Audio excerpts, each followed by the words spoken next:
Pues buenas noches y vamos a proceder a otra entrega de Teatro Crítico. El invitado de hoy es una persona con la cual yo coincidí hace un poquito más de un año en la Facultad de Derecho de Sevilla, donde tuve el honor de poder presentar un libro titulado La conquista de México. Allí coincidí con Aquilino Duque, que es el nombre de nuestro invitado. Intercambiamos apenas un par de frases relativas a la materia que se había tratado ese día, que es la conquista de México, Hernán Cortés, cuestiones vinculadas con el hispanismo, que son pues problemas y asuntos que nos preocupan a todos por igual y que nos conciernen a todos.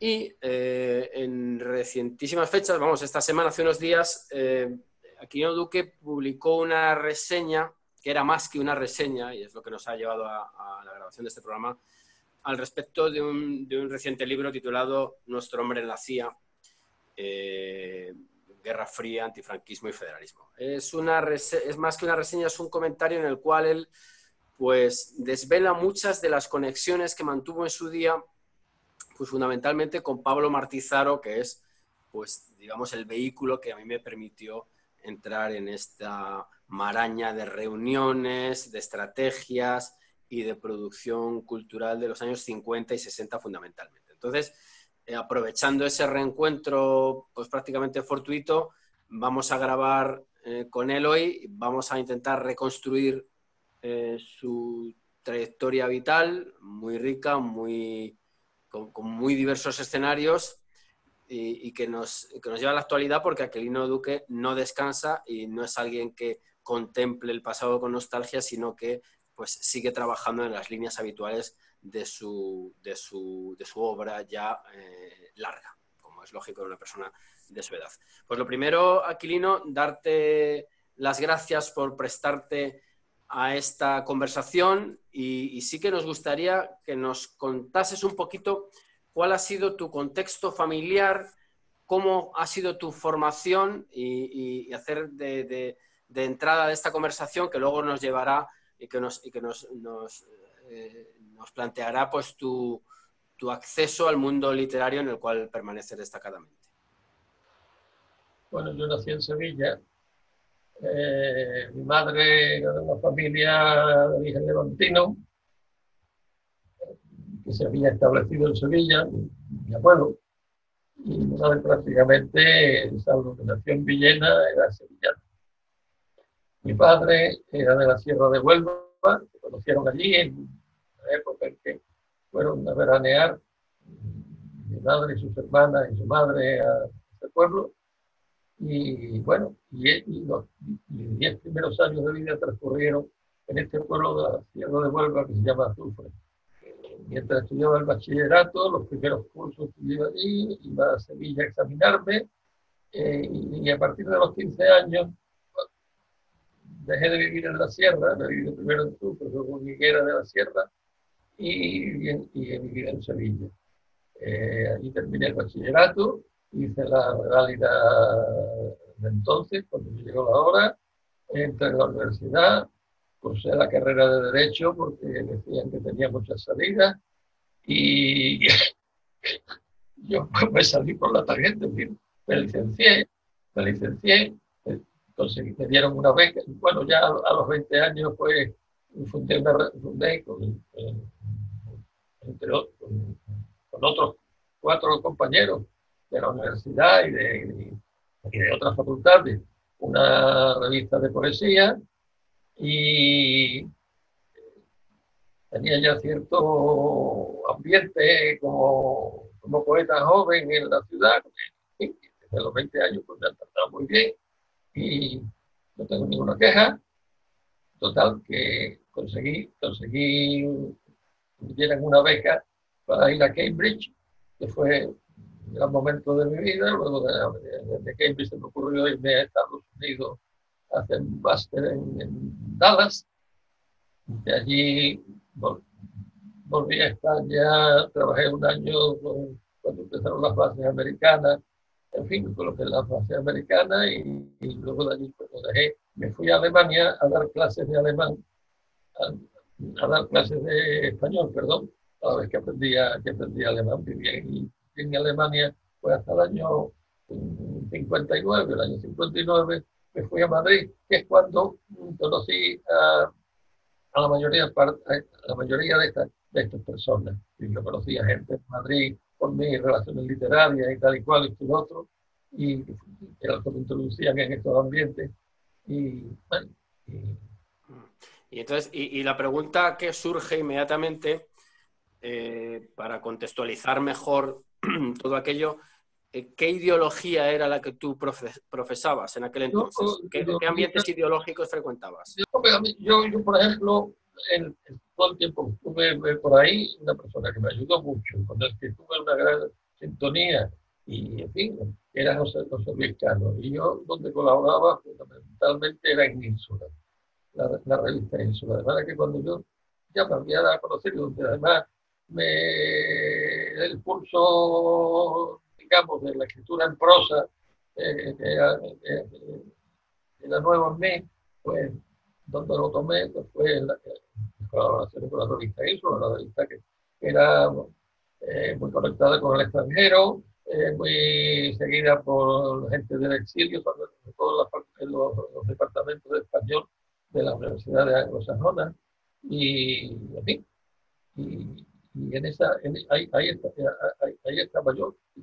En un momento que, claro, tuve mi entusiasmo juvenil también con la revolución castrista, que me duró el tiempo que le duró a Unamuno su militancia socialista, hace un par de años. Y luego, pues ya caí en Ginebra cuando empecé a trabajar con Naciones Unidas, ya en el año 60 fue el primer contrato que tuve, y luego a partir del 61, pues con un grupo de gente también, pues con los que se sincronizaba muy bien. Quizás fueran más izquierdistas que uno lo disimulaba más que otro, en fin, pero vamos, yo me sentía en gran sintonía con todos ellos.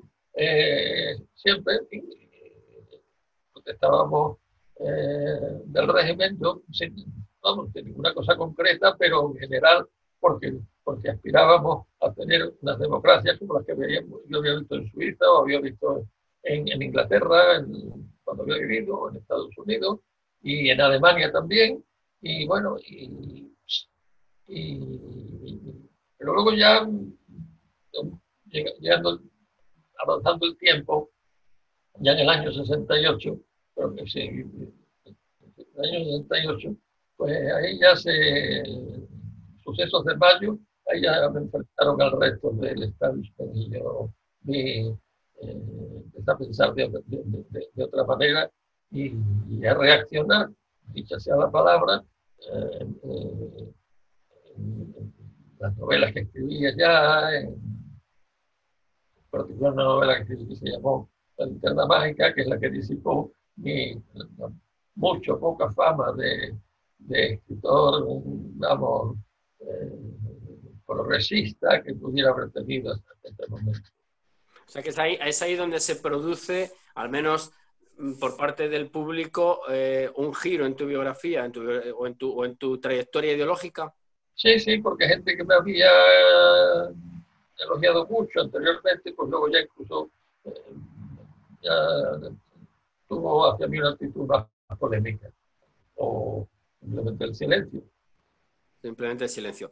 Y bueno, a mí me llamó muchísimo la atención la gran relación que desvelas en este artículo, tanto con Ridruejo como con Pablo Martí Zaro. ¿Con cuál de los dos conectas antes y cuál es tu relación con ambos? El primero fue con Ridruejo. Eso yo lo he explicado en todo lo que he escrito sobre Ridruejo, que está recogido en el libro de Misión.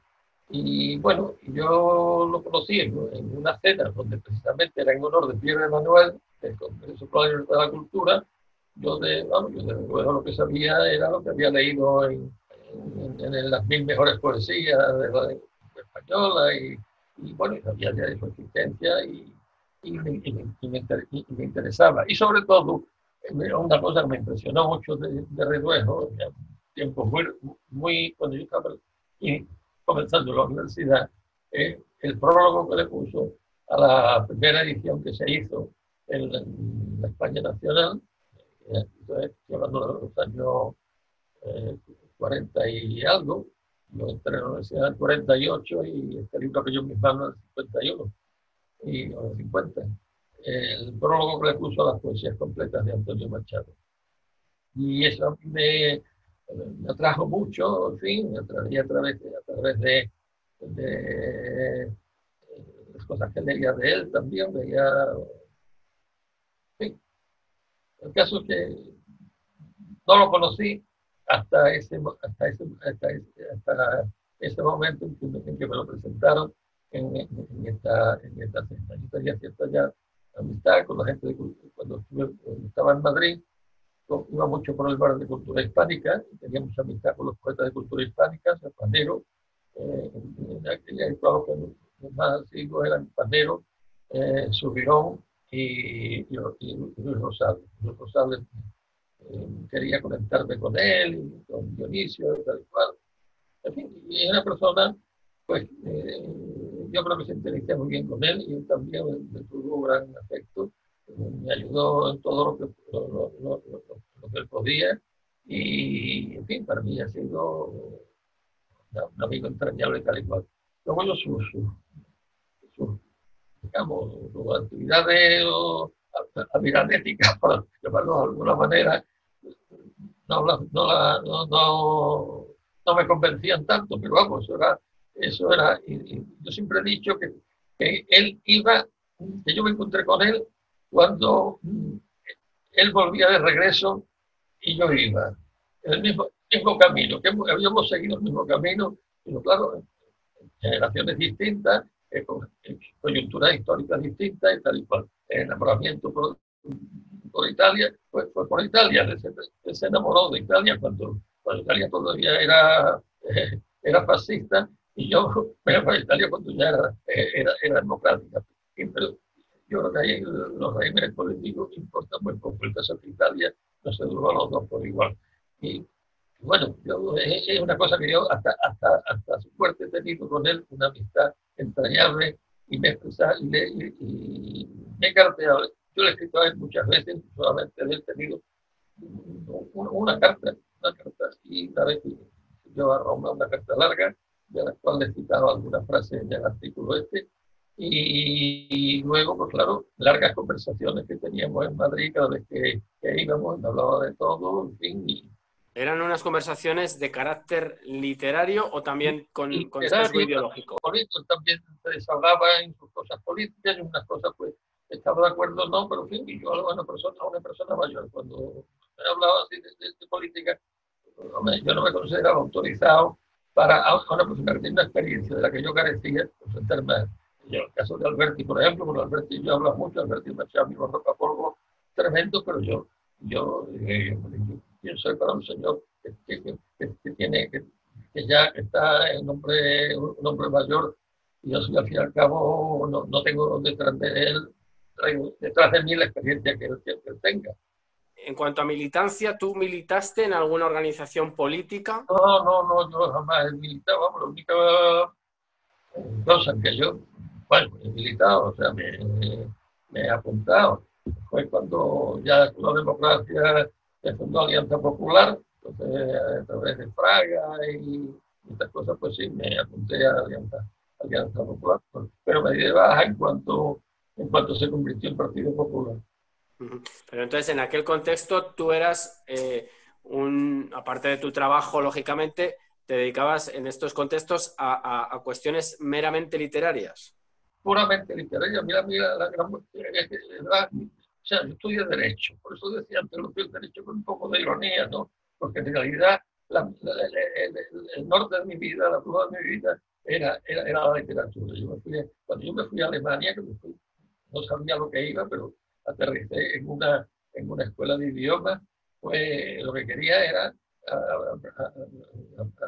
conocer bien la literatura alemana. Y es cuando empecé a plantearme en serio el pasar del género de la poesía, que es un género excelso, pero donde la variación es menor, al de la literatura que lee la gente, o sea, las ideas que no caben en el cauce estrecho del verso, como he dicho en más de una ocasión. Estaba, bueno, y empecé también a escribir relatos y a escribir artículos y estas cosas, y como tenía la posibilidad de colocarlo, bien sea en otro que me ayudó mucho en esa época fue Fernando Quiñones, que llegó a Madrid antes que yo hacía mucha gente y me presentó a muchísima gente. Y otra persona importante también en mi vida en esa época fue, en toda la vida, fue José Antonio Miguel Rosas, de estudio. Y entonces te habrá llamado la atención, o no sé hasta qué punto, ver en el libro que paralelamente a la senda literaria se iban configurando grupos ideológicos, los que acabas de mencionar. Presente todas estas personas, pues en fin, pasaron muchas batallas. Otra cosa muy importante para mí también fue el haber conocido en Oxford al director, último director de la Residencia de Estudiantes, y me ayudó a crear los anticuerpos que yo necesitaba en Ginebra, por ejemplo. Conversaciones con este hombre, me di cuenta que este hombre iba por otro lado, este hombre era lo que llamaban esta especie de la tercera España o lo que sea, claro, que estaba rechazado por los unos y por los otros y tal y cual y por otro, pero sin embargo, creo que aprendí mucho de él, aprendí mucho de él. ¿Y cuándo conoces a Pablo Martizaro, que tanto lo citas en este Pablo artículo? Martizaro, pues lo conocí a través de Dionisio en uno de los viajes que yo hacía a Madrid. Me citó tenía una reunión en un hotelito del Viso, una reunión política, y bueno, esta oportunidad de venir allí, aquello, a la salida, pues nos vemos. Y al salir, pues, nos presentó como dramaturgo, y muy correcto y tal y cual. Y entonces, pues, sí, él debió hablarle bien de mí siempre, Dionisio, y total que hicimos mucha amistad. Y cuando murió Dionisio, pues él recurrió a mí para que fuera un par de reuniones de convivencia de culturas en la península ibérica, una que se celebró en Lisboa y otra que se celebró en Salamanca, donde yo en el artículo creo que me he referido a ella. Y allí conocí, había mucha gente, los que eran amigos de Dionisio, pues también eran amigos míos. El caso de Tobar se había ocupado cuando yo traduje del ruso el Requiem de Ahmad Tobar, que se publicó en el año 76, creo. Pues no hizo reseña con conocimiento de causa, pues era un lingüista extraordinario, fue Tobar. Y estudió sobre mí, y me estima bastante. Además, yo había sido muy amigo también de su cuñado, de Juan Joaquín Pérez Villanueva, cuando estuvo en la Casa de España en la UNESCO, y luego y la Casa de España. Y de buena relación porque fue el que organizó en tiempos de Ruiz Jiménez los congresos de poesía, a los cuales yo no llegué ahí, pero le escribí quejándome que no me habían invitado. Desde eso había muchas amistades comunes y todo, hicimos la camisa. Así que... ¿Y tenías tú alguna idea de qué tipo de organización les respaldaba? ¿Tenías tú alguna sospecha? Bueno, ¿se comentaba algo?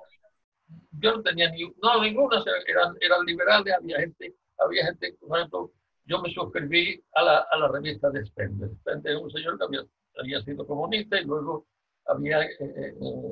primero escribió un libro que se llama Forward from Liberalism y luego otro que se llama Back to Liberalism. Y bueno, y yo, claro, ese mundo un poco me atraía, la gente que con una amplitud, en fin, hacia la democracia, la libertad y todas estas cuestiones, pero que no se tragaban las píldoras rojas que continuamente se tragaba la intelectualidad de ese momento. Claro, porque este grupo era netamente anticomunista, que es, digamos, el elemento de cohesión.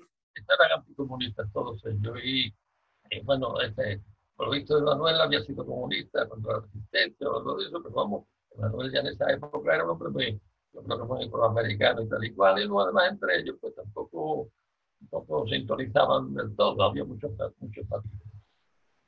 Había muchos grupos dentro de ese gran frente, ¿no? Claro, Antifranquista, claro. no comunista. O muchas individualidades, vamos a llamarles así. Yo no, Más bien individualidades, quizá, ¿verdad? Más bien sí. trayectorias individuales con objetivos propios, ¿no? Aranguren, por ejemplo, me invitó a, en fin, a hacer una lectura en su seminario y Ujú.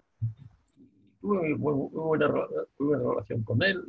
Las publicaciones de entonces pues, coincidíamos de estas cosas de la libertad por la cultura y de en Estados Unidos y en Inglaterra, donde fuera. Y tú, otra pregunta que te quería hacer, en tu periplo internacional, ¿tuviste conocimiento de la existencia del Congreso por la Libertad de la Cultura como gran organización? No, como yo tenía el conocimiento que yo tenía era a través de Madrid y además había sido antes de todavía de empezar yo a trabajar en Naciones Unidas. Ajá. Vieron las dos cosas. Bueno, en esa época también colaboré con la revista Humboldt, y todavía estaba en Madrid, un par de años, entre que me vine de Alemania y luego ya empecé a trabajar en serio en Naciones Unidas. Y bueno, y yo fue en Madrid donde trabé contacto con todas esas cosas. Y fui a reuniones en Madrid y lo he contado en algún sitio. Entonces, Y también coincidirías probablemente con Julián Marías, ¿puede ser? con Julián María, personalmente no vamos a estar en las mismas reuniones que él y las conferencias de él y tal cual. Pero yo con Julián María ya personalmente hasta épocas relativamente recientes no, no tuve ya contacto directo. Pero, por ejemplo, tenía mucho contacto con María Zambrano en Ginebra, o qué sé yo, con la gente de la revista de Occidente también, porque allí empecé.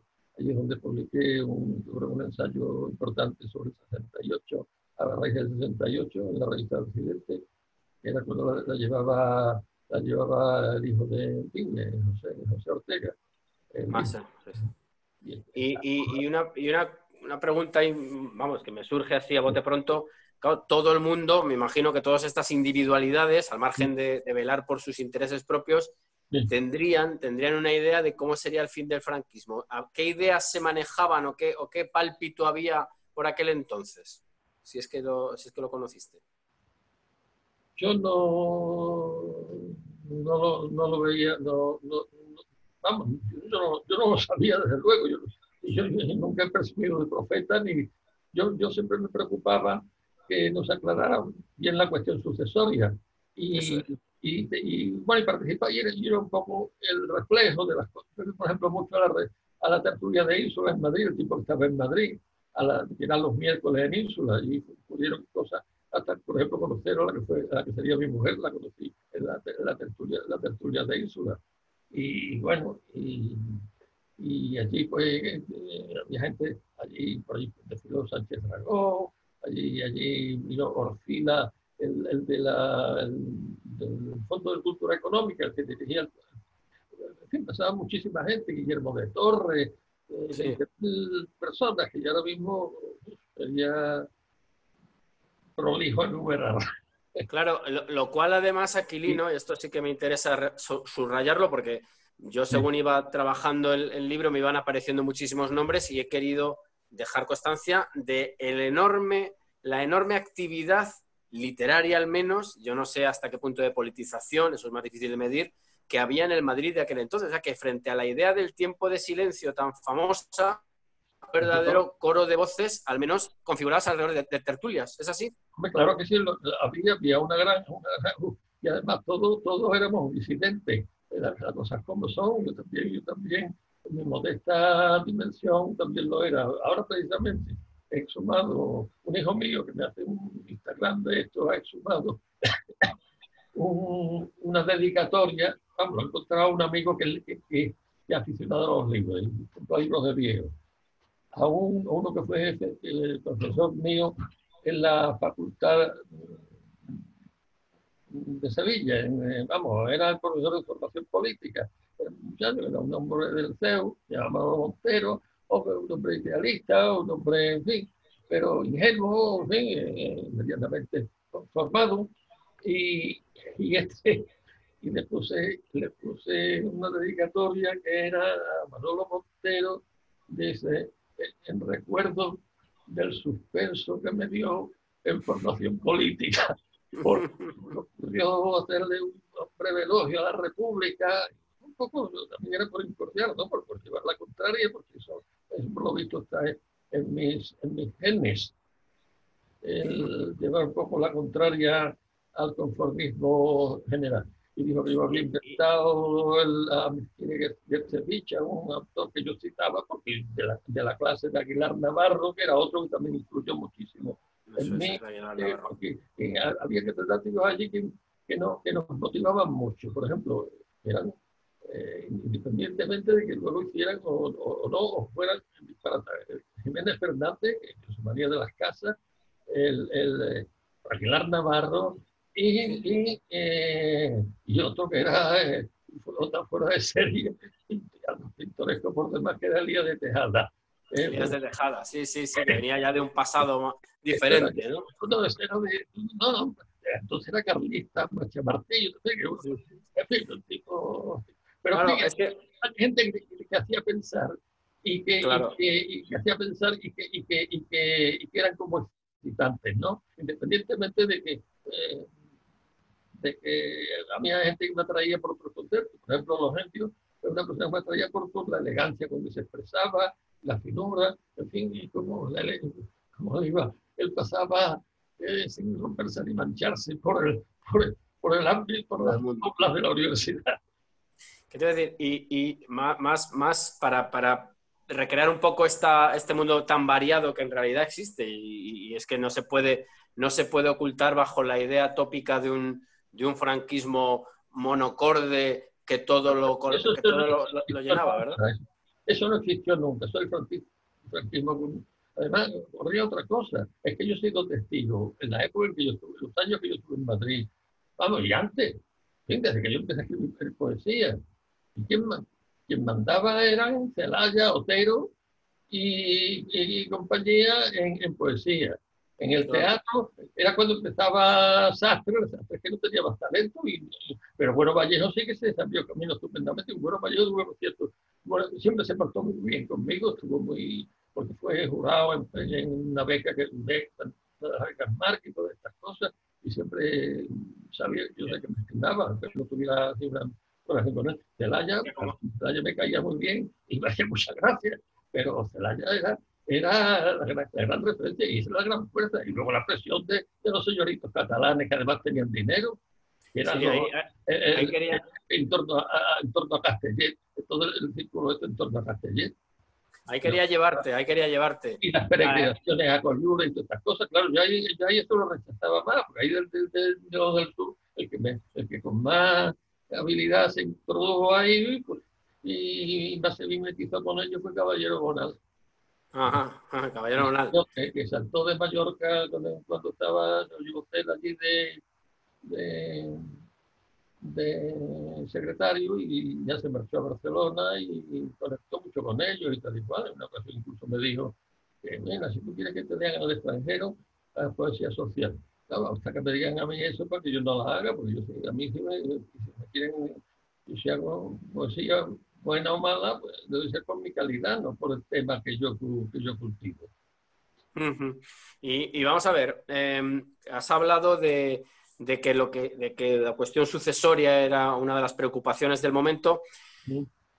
¿Qué conexión tuviste o qué relación tuviste con los ambientes donjuanistas? Habrás visto que en el principio de la Unión Monárquica Española está Tierno Galván, que luego derivó hacia otros territorios, pero está también Miralles y Satrústegui. ¿Tú tuviste algún contacto? Vamos a ver, la primera relación que se puede decir que yo tuve, aparte de que en la milicia, yo hice la milicia en la Marina, la milicia universitaria, pero aparte de eso, y bueno, y monárquico, ya monárquico, incluso cuando hice las prácticas había catalanes que eran muy monárquicos.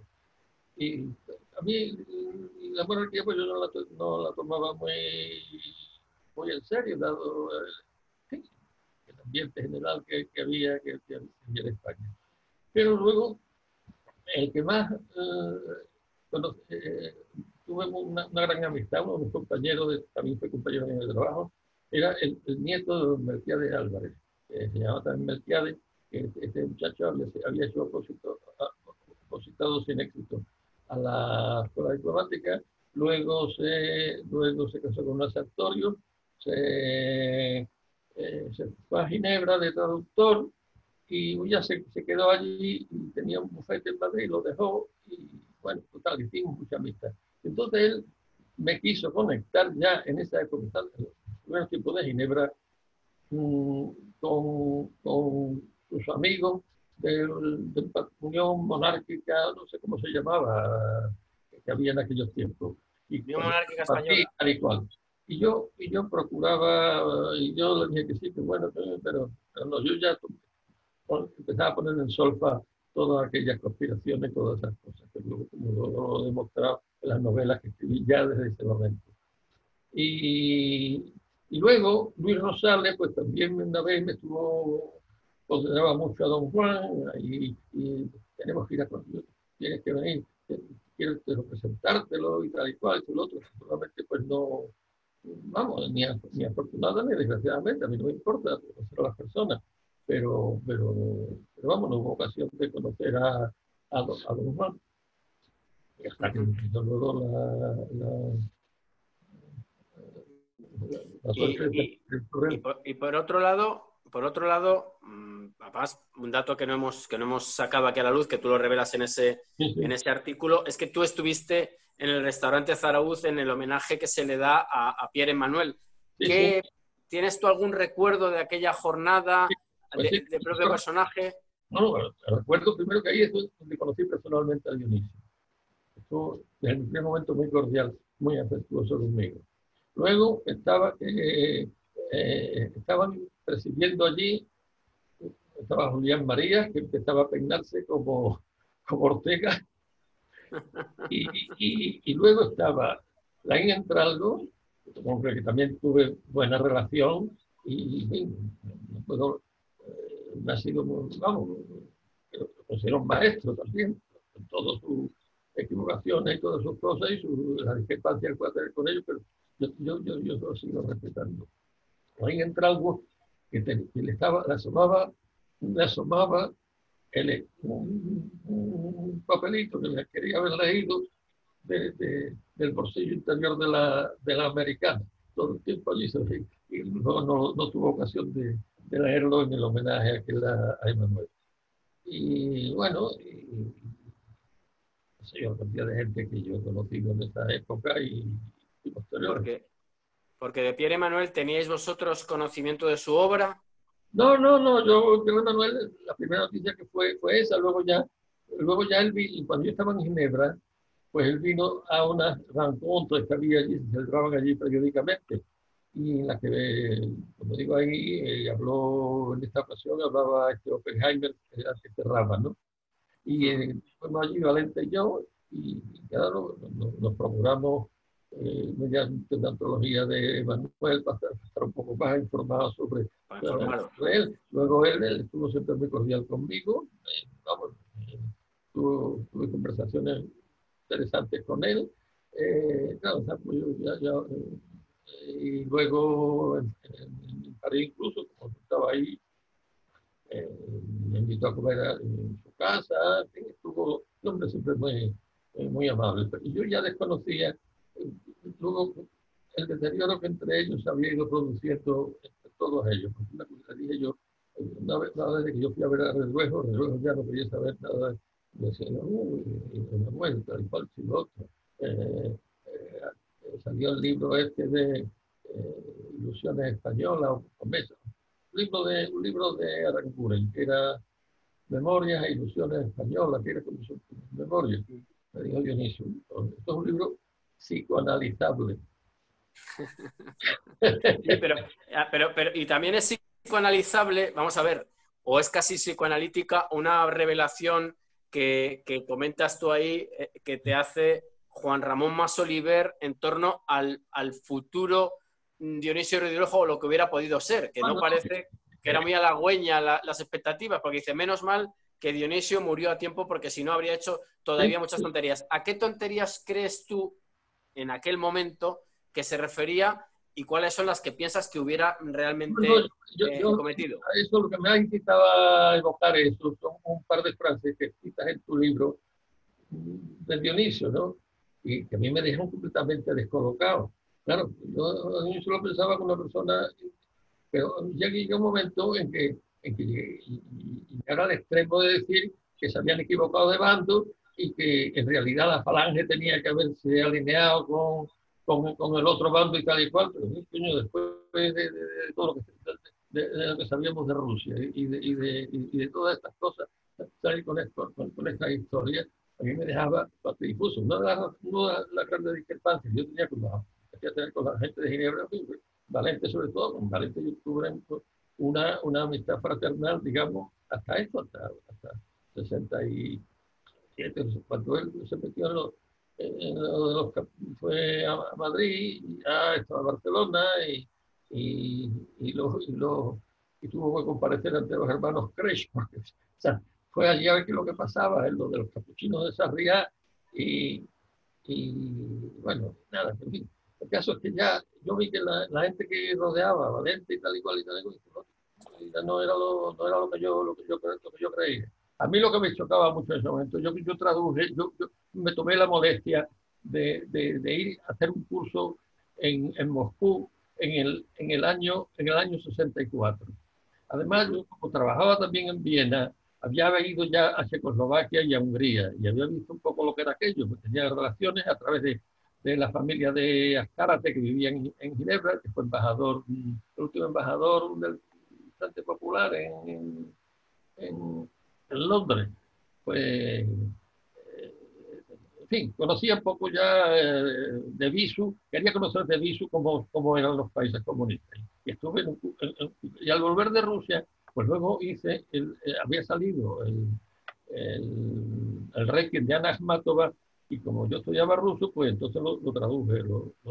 Y le puse un prólogo. Y el prólogo, pues, todo causó bastante desagrado entre las masas encefálicas que me rodeaban, porque ellos querían que yo dijera que eran exactamente iguales el franquismo y el régimen soviético, y que España, pues señor, ¿cómo va a hacer eso? Yo cuando salí de Rusia, cuando volví de Rusia, a mí lo primero que me apetecía era ir de vacaciones.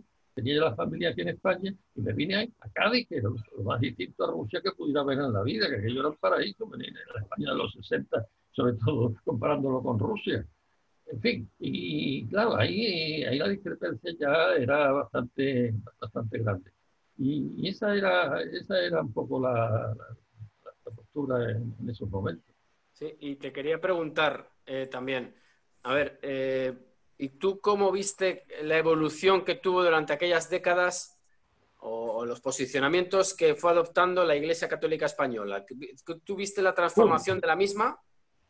Yo sé, vamos, yo en la época en que se produjo el concilio, yo ni siquiera me enteré, porque Eso es. a mí no yo estaba también un poco alejado de la iglesia en esos momentos. Luego ya me fui acercando más.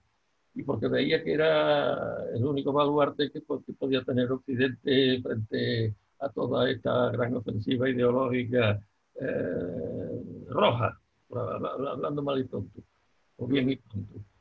Y bueno, y luego yo lo vi con gran preocupación. Y el Concilio Vaticano, pues contaba ahí, estaba yo en Ginebra y venía Pemán había estado allí en los trabajos del concilio, y luego llegó Gil Roble del contubernio de Múnich. Se reunieron en Ginebra y Pemán le dijo a Gil Roble que dice, he asistido al primer concilio antiespañol de la historia de la Iglesia. Y bueno, y yo desde el primer momento no, sino cuando estaba empezando sobre el asunto, y luego eso me lo certificó lo que dijo el propio Pablo VI, me acuerdo cuando me eligieron a Pablo VI, estaba con Alfredo Mendizábal, que es otro exiliado importante, que había sido catedrático de Derecho Natural en Oviedo. Y, y muy contento, tenemos a Pablo VI, en fin, no, Pablo VI, Pablo VI de Cardenal, pues había mandado muchos telegramas a favor de Grimao, a favor de los pobrecitos, tal y tal, y siempre, y claro, y pronto este hombre entró allí y dijo aquello del humo de Satanás, había entrado, habían abierto las ventanas creyendo que iba a entrar un aire fresco, y que lo que había entrado era el humo de Satanás. Porque Aquilino, ese humo sería el humo del marxismo. ¿Sería eso? Entre otros. Entre otros. ¿Y qué otros podrían ser? No sé, pues el hedonismo, el hedonismo que las clases conservadoras, digamos, cogieron al vuelo en el 68, cuando el 68, porque eso que lo vio muy bien fue Pasolini, cuando dijo que la burguesía se había alegrado de que la juventud le hiciera, le soltara los corsés morales en los que estaba oprimida. O sea que ese humo diabólico sería con componentes morales, pero también políticos, entiendo. De todo, de toda índole. Vamos, yo incluso he dicho una cosa que luego he visto que también la dijo Evelyn Waugh, que aquello fue abrir la caja de Pandora. El Padre Santo Juan 23, con todas sus buenas intenciones, pues abrió la caja de Pandora y empezaron a salir mal, bueno, empezaron a vaciarse los seminarios, en fin, y todo lo que ha ocurrido después. Aparte de los estragos litúrgicos que causó gran conmoción, sobre todo la supresión del latín. Hubo gente como Madariaga y María Zambrano en el exilio que protestaron contra todo. Contra la eliminación del latín, de la liturgia. Sí, contra todo eso. Pero en fin, ya sabemos que... Y luego otra pregunta que te quería hacer en ese sentido también, más allá de esos humos diabólicos que has comentado, a escala nacional, ¿tú cómo contemplaste la reordenación que hace la Iglesia a partir de la conferencia episcopal? Si tienes alguna idea de cómo viviste todo aquello. Pues, yo pues lo vi con gran recelo. Incluso Tarancón una vez organizó una reunión en Madrid a la que también me invitaron y fui allí y yo le escribí una carta, pues querían sacar una revista. Y la gente de la VAC estaba muy en contra y me dijo que no iba a salir. Efectivamente no salió, porque todavía teníamos fuerza esa gente. Y la revista era ya de unas concesiones abyectas a la apertura sinistra, como ya decíamos en Italia, la apertura a la izquierda. Sí. A la izquierda. Y yo, en fin, le escribí una carta después volví aquí a Sevilla, le mandé una carta, no sé, debo tener copia por algún lado. Estaría bien, Aquilino, que nos la hicieras llegar, quizás para publicarla en internet. No sé. Pues voy a buscar a ver si tengo copia. Porque es una carta hecha en ese contexto que puede tener mucho interés, yo creo. Sí. Puede tener mucho interés. Me sacan una portada que es un hippie allí medio cueros y medio borracho y con la guitarra eléctrica y en fin, con todos los aditamentos propios del porreta. Y eso es lo que le van a dar entonces a la juventud. Claro, luego ya la Iglesia ya no hablemos porque ya sabemos cuál ha sido su trayectoria.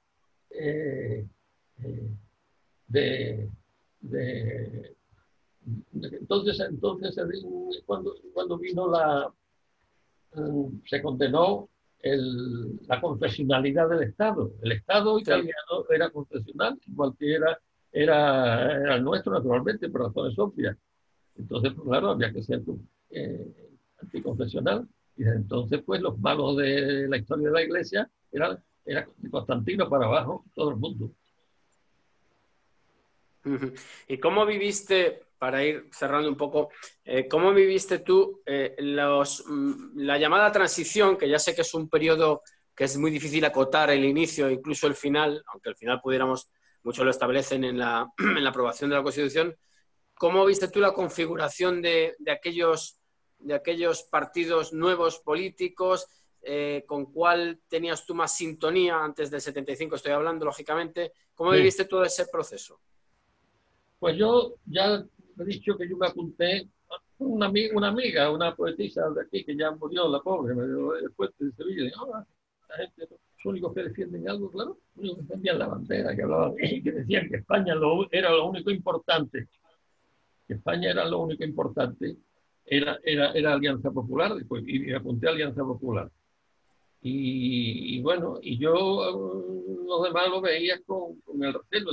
El socialismo me parecía que había que cerrar el paso de alguna manera desde el primer momento por su historial y sus responsabilidades. Pero en fin, es algo que quería todo el mundo y listo. Yo siempre he dicho que yo nunca he sido, que yo no era un artículo que escribí en aquella época, a las primeras elecciones, que yo no soy demócrata confesional, pero, pero, pero, pero soy demócrata practicante. Es decir, yo acepto las reglas del juego y me parece muy bien siempre que se juegue con lealtad y demás. Pero claro, cuando se empieza a flaquear en los principios, inclinarse a los vientos dominantes, pues claro, ahí ya no puedo seguir. En un momento en que cuando, como he dicho antes, el Partido Popular se convirtió en el partido Alianza Popular, se convirtió en Alianza Popular,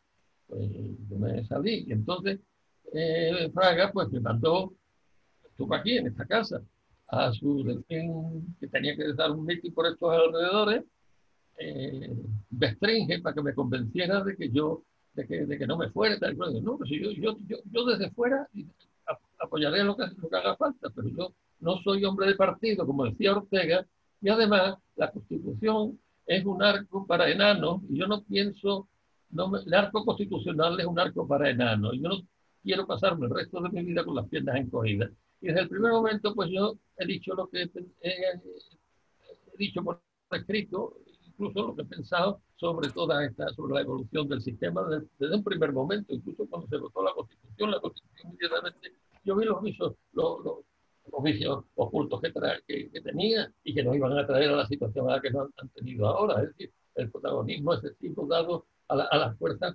peores de las que habían sido las de la guerra, que eran los separatistas y los marxistas y que han sido las especies protegidas de la democracia desde Carrillo hasta el último Tarra. Ahora que hablas de marxistas, ¿cuál fue tu percepción y si se modificó con el paso del tiempo del Partido Comunista de España, la fuerza que tenía en cada momento, su gloria y decadencia, por citar a Gregorio Morán, y el ajuste electoral que se dio cuando pudieron concurrir a las urnas? ¿Cómo percibíais en aquel momento al Partido Comunista? Yo, al Partido Comunista, en fin, a mí me preguntaron en Lisboa cuando a una reunión que se iba a legalizar el Partido Comunista, y digo, bueno, yo creo que es una inmoralidad políticamente necesaria. Esa fue mi contestación. En realidad, el Partido Comunista pues, significó muy poco, ya, porque para eso se fomentó el Partido Socialista renovado, Eso de es. los gente joven, porque también yo veía a esa gente, lo echaron fueron aquí y tuvieron que ir con el rabo entre piernas. Y entonces, pues, eh, lo que se trataba era de fomentar una especie de socialdemocracia que se alternara pues, con una derecha moderada, ya olvidándose de camisas desteñidas, para entendernos. Y Sí, claro, sí. ahí, y como Carrillo lo tenía todo que ganar Y entonces, pues claro, aceptó, tragó por todo, tragó por la bandera española con el yugo, la flecha y el águila de San Juan y todo, y todo lo que hiciera falta. Para, y, y por el otro lado, pues también estaba la socialdemocracia alemana y demás, pues, naturalmente fomentando el Partido Socialista Obrero Español renovado, que el que se llevó El gato al agua. el que se llevó ah, se la llevó al río en las elecciones después del mal llamado golpe de Tejero, que fue un autogolpe para desembarazarse de los poderes fácticos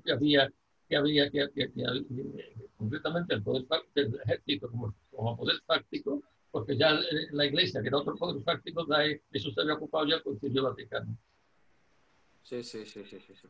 Sí, bueno, y ya un poco para cerrar, que lo hemos dejado un poquito orillado, vamos a retomarlo. Tu relación con Pablo Martizaro, ¿hasta cuándo se mantuvo? ¿Cómo se disolvió, lógicamente? No se disolvió, yo no sé, Pablo Martizaro, la última vez que nos vimos, ya lo cuento, yo venía, vamos, como yo entonces siempre pasaba, si, mi vida era viviendo al extranjero. Primero viví aquí, en el extranjero, entre Ginebra y Roma, hasta el año 75. Y luego pues estaba viajando, pasaba por grandes temporadas. En Madrid, claro, hacía escala, iba mucho por Madrid. Cada vez que iba por Madrid nos veíamos, teníamos conversaciones de todo, lo divino y lo humano, y siempre me llevaba muy bien con él y en muy buena sintonía, y era un tipo que no, en fin, que digamos, en lo fundamental nos entendíamos estupendamente. Yo tengo buen recuerdo de él y la última vez que lo vi fue esta vez que acababa de quedar viudo y era todavía joven cuando Sí. perdió su mujer. Y tuve buena relación. Alguna gente como entre ellos tenían sus cosas, pues alguna gente me decía, no te juntes con él, tal y cual, esto, lo otro, no te. Yo no veía nada en él, nada reprobable. Y todo esto sería por las cuestiones, todos los líos financieros en los que se metió, porque él tuvo que avalar de su bolsillo, qué sé yo, cosas que cuentan en el libro, Sí. libro, ¿no? Y tendría que ir no devolvería a tiempo algún préstamo, alguna cosa que le hicieron, no lo sé. Eso ya ahí no me meto, yo creo que Claro, claro. no lo puedo decir. Y él, yo no puedo decir nada malo de Bartizar. Era un hombre que yo soporté, él estimaba a Redruejo también, sí, en un momento, cuando yo escribía La muerte de Redruejo, una cosa muy larga que lo recojo en el libro este de Sí. Zeus, sobre él, pues, me dio la razón en todo, Bueno, todo lo que decía allí. te pediría para cerrar un análisis, hasta donde quieras profundizar, de la España actual, el panorama político, cómo lo percibes, y que nos digas también un poco en qué andas trabajando, qué proyectos personales tienes. Proyectos personales a los 90 años, si Dios me da Bueno, salud. eso no es nada. Pero en cuanto a España actual, lo que veo es lo que yo llamo, es lo que yo llamo, es que lo que se inauguró el 23 de febrero con el mal llamado golpe de Tejero fue el estado de golpe. Eso fue un golpe. Otro golpe fue el de Atocha, que, que, que, que por algo luego el nuevo gobierno al jefe de los servicios secretos, que era el señor Descallar, le dieron la mejor embajada que hay, es la de la Santa Sede. Y, y luego el golpe de Estado en curso, con el cual todo el mundo está conviviendo, como hemos convivido con la ETA y como estamos conviviendo con el virus y como en un día nos dijo que había que convivir con el SIDA y con los cuernos y con lo que haga falta. Muy bien, Aquilino. Pues nada, te agradezco muchísimo que nos hayas dado este rato de una visión de un espectador privilegiado de aquellos hechos y pues quedamos emplazados para futuras conversaciones. Así que nada, Muy un bien. fuerte abrazo y muchas gracias. Gracias a vosotros. Ha sido un placer hablar contigo. Gracias. Saludo.